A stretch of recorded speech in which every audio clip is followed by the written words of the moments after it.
Lepo pozdravljeni, dober dan. Pravzaprav je tale predstavitev nastala v okviru praznovanja 200-letnice Deželnega muzeja za Kranjsko, ustanovitve Deželnega muzeja za Kranjsko. Zato, ker smo ob tej priložnosti, nas je veliko avtorjev, zgodovinarjev, umetnostnih zgodovinarjev, etnologov in drugih pripravljalo to znanstveno monografijo Narodni muzej Slovenije 200 let. Zato sem si tudi želela mogoče nekatera nova dognanja, tako z področja samih strategij razstavljanja prvih 2 stalnih razstav Deželnega muzeja, kot tudi z področja muzeološke opredelitve teh 2 razstav prav na tem simpoziju to temo tudi predstaviti. Zdaj,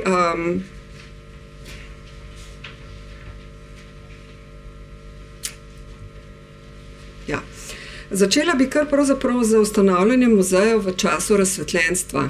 Namreč tukaj se pojavijo določene razlike v konceptu teh muzejev, ki so bili, za razliko od tistih, ki so bili pravzaprav vladarske zbirke ali pa zasebne zbirke in so potem postali javni muzeji. Recimo tak primer je zasebna zbirka Hansa Slona, ki je temelj Britanskega muzeja, ali pa Habsburška vladarska zbirka, ki je temelj Naravoslovnega in umetnostno-zgodovinskega muzeja na Dunaju.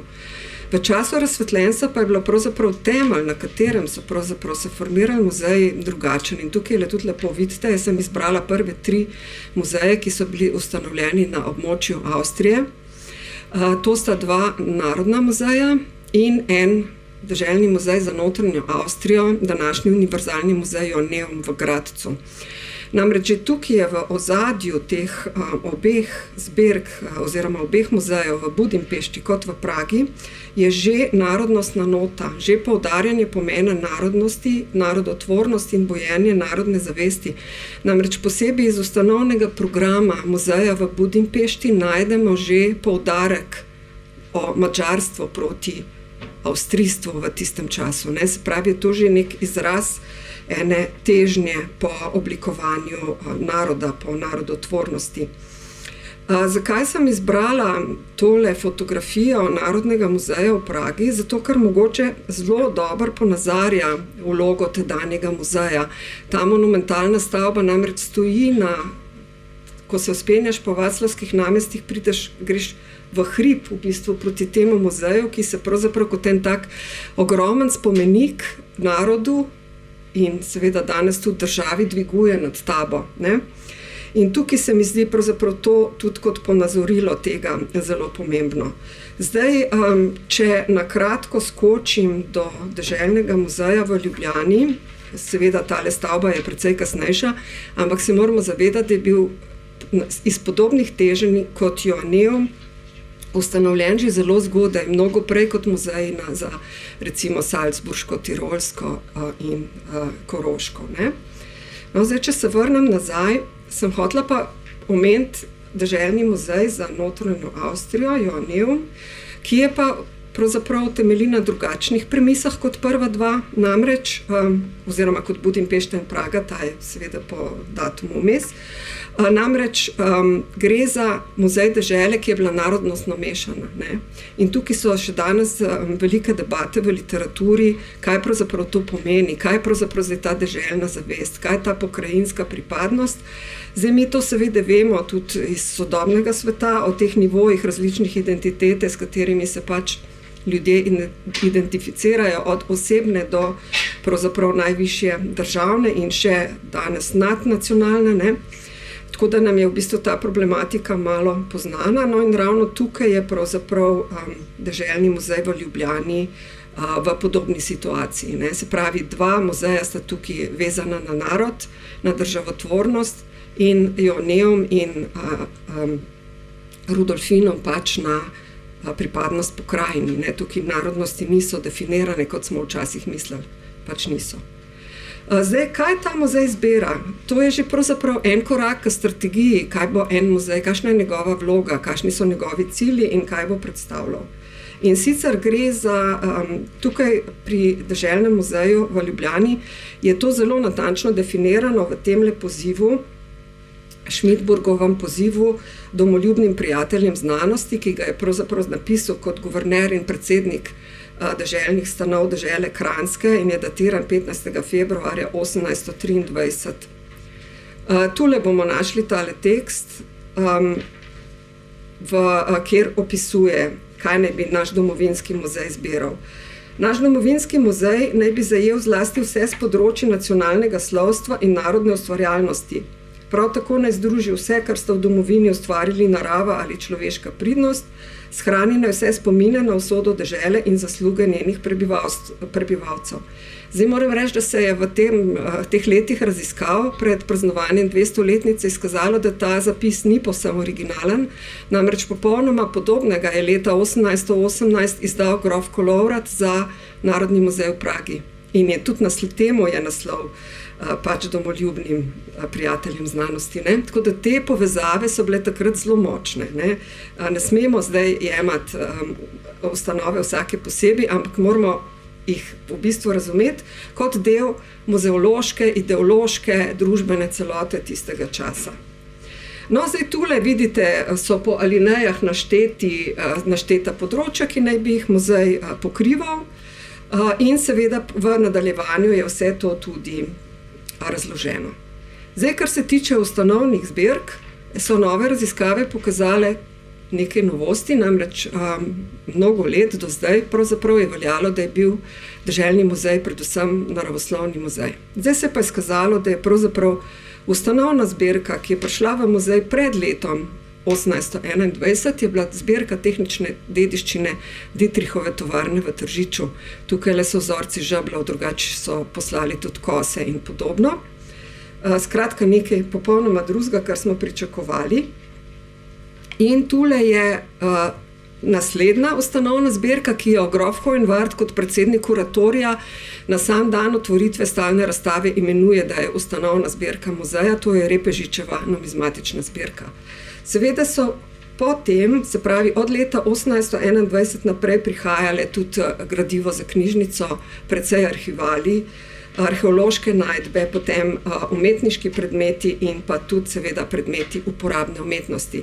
In leta 1831 pride Zoisova zbirka mineralov in istočasno tudi Hohenwartova zbirka konhili. O tem bom govorila v kontekstu prve stalne razstave, ampak moramo omeniti nekaj, kar je tudi manj poznano. Hohenwart ni podaril muzeju samo teh naravoslovnih predmetov, ki jih uvrščamo v skupino naravoslovja, ampak je muzej pridobil recimo 4 izredno pomembne porcelanske figurine Bostelijeve iz Nymphenburške manufakture, ki so še danes pravzaprav svetovni unikum, ker hranita dele tega kompleta samo še 2 muzeja, in sicer Bavarski muzej v Münchnu in Muzej uporabne umetnosti v Kölnu. Skratka, to je izredno pomemben podatek in pa seveda podaril je tudi en del, ki ga danes prištevamo v vzhodnoazijsko zbirko, lepo zbirko japonskih in kitajskih posod. Tako da moramo tudi tukaj malo upoštevati tudi to, da pravzaprav ni bilo samo naravoslovje tisto. Zakaj pa je do zdaj to veljalo, da je bila usmeritev muzeja takšna? Zato, ker sta bila tako Hohenwart kot Langus, obe fotografiji sta iz naše zbirke, oziroma obe sliki sta iz naše zbirke, sta bila naravoslovca po usmeritvi in zato jima je bilo veliko lažje obdelati ta del gradiva kot vse ostalo. Zdaj tule želim predstaviti zdaj to prvo stalno razstavo muzeja, ki je bila v tem poslopju liceja. Tule lahko vidite Frajerjev načrt prenove, kako bi licej prenovili, da bi bil najboljši za muzejsko razstavo. Mogoče si je najbolj fino ta zgornji del zapomniti. Tule je potem klasičen načrt, iz katerega je Frajer izhajal, in tule je tudi eden od načrtov za muzejske vitrine, ki že pravzaprav sam pove nekaj o ciljih in namenih razstavljanja. V zgornjem delu so razstavljeni predmeti, v spodnjem delu so predmeti pospravljeni, v bistvu je to ena vrsta depoja. No, in zdaj razstava je pa izgledala tako. Najprej je obiskovalec vstopil skozi tale lapidarij, kjer so bili razstavljeni antični spomeniki in pa seveda nagrobniki. Tudi vidi, to je spodnji del ta sredina spodaj boste videli. Lepo se vidi Kislov nagrobnik, recimo, za katerega Hohenwart piše, da ga je njegov oče rešil pri podiranju nekdanjega frančiškanskega samostana v Ljubljani. No in potem je sledila prva dvorana, namreč muzej je bil samo v začetku v eni dvorani, kasneje se je pa razširil na 5 dvoran. Tole je potem ta klasična upodobitev muzejske razstave. In sicer so bili tukaj prikazane botanične, mineraloške in zoološke zbirke v prvih 2 dvoranah. Naprej pa je sledilo nekaj, kar ni bilo tako sistematično urejeno, kot so bile te naravoslovne zbirke. V bistvu so bili predmeti samo razstavljeni in imeli so napise, kaj je, ali pa zbirka, česa to je, ni bilo pa nobenih podatkov, kdaj je to prišlo, kdo je to izdelal, kdaj je bilo narejeno in zakaj je smiselno, da je to na razstavi. In sicer so bile to arheološke najdbe, potem antike, kot piše Hohenwart, gre za umetno obrtne predmete iz brona, bakra, železa, stekla, emajla, porcelana in tako naprej. Potem pa tudi grafike, knjige, industrijski izdelki, ki jih je muzej pridobil, ker so pozvali tovarnarje na Kranjskem, da naj pošljajo svoje vzorce, pa numizmatika. In recimo v zadnji dvorani je 1836 že stal tudi kip Emonca, ki so ga našli tistega leta. Tole je katalog te razstave in v tem katalogu je jasno razvidno, kaj pravzaprav je bil namen tega, ne? Se pravi, iz kataloga je razvidno to, kar sem povedala, da so pravzaprav naravoslovne zbirke sistematsko obdelane, druge zbirke pa niso. Vendar se pa moramo nečesa zavedati. Vsi predmeti, ki jih je muzej hranil, niso bili razstavljeni. Tudi vsi pomembni predmeti niso bili razstavljeni. Zato razmišljamo ali pa si predstavljamo, da je pač bila narejena neka selekcija, da je bil nek razlog, da so naredili selekcijo in to se zlasti vidi na področju umetnin, slikarstva. No, zanimivo pa je, da pravzaprav je ta razstava bi bila danes v bistvu nekaj, kar ljudem ne bi bilo všeč, ne bi jo razumeli, ne? Bila bi pravzaprav preveč neorganizirana. Ampak v bistvu je pa kazala prav tisto, kar je Schmidburg navedel v svojem programu. Gre za naravno bogatstvo pokrajine, za umetniške, kulturne dosežke in tako naprej, ne? To je bil smisel te razstave. Zdaj bi jaz mečkan preskočila na en primer, ki ga pogosto uporabljam, lahko bi zbrala tudi katerikoli drugi muzej, recimo naravoslovni na Dunaju ali pa britanski ali pa karkoli drugega, ampak meni je blizu muzej Viktorije in Alberta, zaradi tega, ker je programatski in ker ima zelo poudarjeno eno od teh funkcij, ki jo bomo videli tudi pri Deželnem muzeju. To je pač muzej, ki je nastal na podlagi gradiva svetovne razstave, prve svetovne razstave 1851 v Londonu. Vemo, da je bila zadnja letos v Dubaju. No in ta razstava, ki jo tukaj zdaj vidimo, to je ena najzgodnejših razstav tega muzeja, kaže pa naslednje. Kaže, da so bile razstave takrat urejene glede na strukturo sodobnih znanosti in sicer zlasti naravoslovnih znanosti, se pravi, predmeti so bili razporejeni tipološko in taksonomsko. V bistvu je obstajal nek tak hierarhični način predstavitve. In to, kar želim poudariti, je ta izobraževalna in pedagoška funkcija, ki je bila izjemno pomembna ravno pri muzeju Viktorije in Alberta, namreč ustanovljen je bil zato, da bi reformirali, izboljšali to, čemur danes rečemo uporabna umetnost, ne? In to je v njihovem programu in oni so izvajali celo vrsto dejavnosti za obrtnike, za ljudi, za kupce in tako naprej, za dijake, za študente, ravno za to. In to je bila tudi pravzaprav ena od funkcij razstav v Deželnem muzeju, ravno ta pedagoška funkcija. In sicer so že na prvo razstavo vabili vajence, dijake, vojake in tako naprej. In seveda je poseben zapis v katalogu posvečen tudi dekletom, ki naj si pridejo pogledati razstavo, da se bodo naučile o lepotah in bogastvu svoje domovine. In to je v bistvu tudi poslanstvo te razstave, ne? Ne moramo reči, da je to pač neko skladišče stvari, ampak dejansko je imelo v ozadju nek tak koncept. No, prvi kustos, ki je pač začel sistematizacijo drugega dela gradiva, to se pravi razen naravoslovja, je bil pa Karel Dežman. ki je nastopil svojo službo 1852 in je tudi človek, ki je pravzaprav najbolj zaslužen za gradnjo muzejske palače. In tule je zelo pomemben še en človek, to je Viktor Smole, ki ga moramo omeniti zato, ker je bil sponzor gradnje muzejske palače. On je nečak Andreja Smoleta sicer. Po drugi strani je pa Smole tudi vse svoje premoženje zapustil muzeju, vključno s svojimi čudovitimi zbirkami, ker je bil zbiralec, ne, od pohištva do porcelana, keramike, vrsta pomembnih predmetov, ki so danes nosilni v zbirki uporabne umetnosti in umetnosti. On je tudi umetniška dela, marsikatera podaril, so prišla od njega. Zakaj je to pomembno? Zato, ker je Smole zahteval, podobno kot drugi financer, Kranjska hranilnica, da muzej ustanovi obrtni oddelek.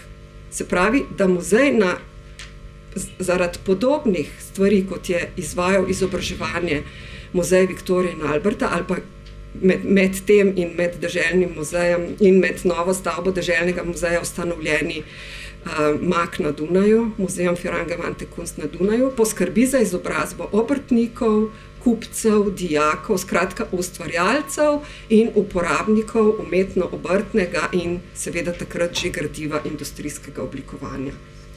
No, tole je zdaj druga razstava v deželnem muzeju, ki je bila postavljena za razliko od prve zelo sistematično in sicer je bila strukturirana tako, da si najprej vstopil v arheološka obdobja. Vemo, da je eden od vzrokov, ki je spodbudil gradnjo nove stavbe, so izredno odmevna arheološka izkopavanja na Igu in to je bila tudi koliščarski del, je bil prva stopnja. Vi zdaj gledate pritličje, kjer je naravoslovje, arhiv in podobno, jaz pa govorim o prvem nadstropju.